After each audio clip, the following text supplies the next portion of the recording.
I picked up my new workbench at Harbor Freight in Port Angeles, brought it home in the Nissan pickup, and now I'm ready to slide it out and into the garage. I love my 1997 Nissan pickup. Let's see if I can get it out of the pickup on my own. Weighs a little over 100 pounds, so I think I can handle it. As far as sliding goes. Rubber out of the way, slowing it down a bit.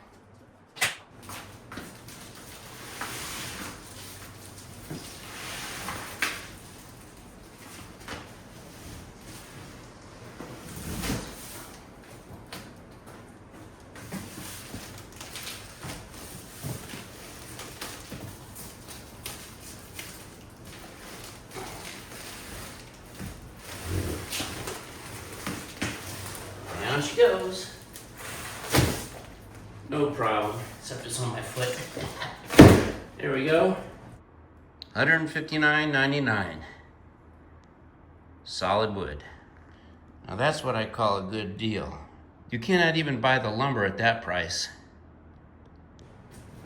Can't wait to assemble it.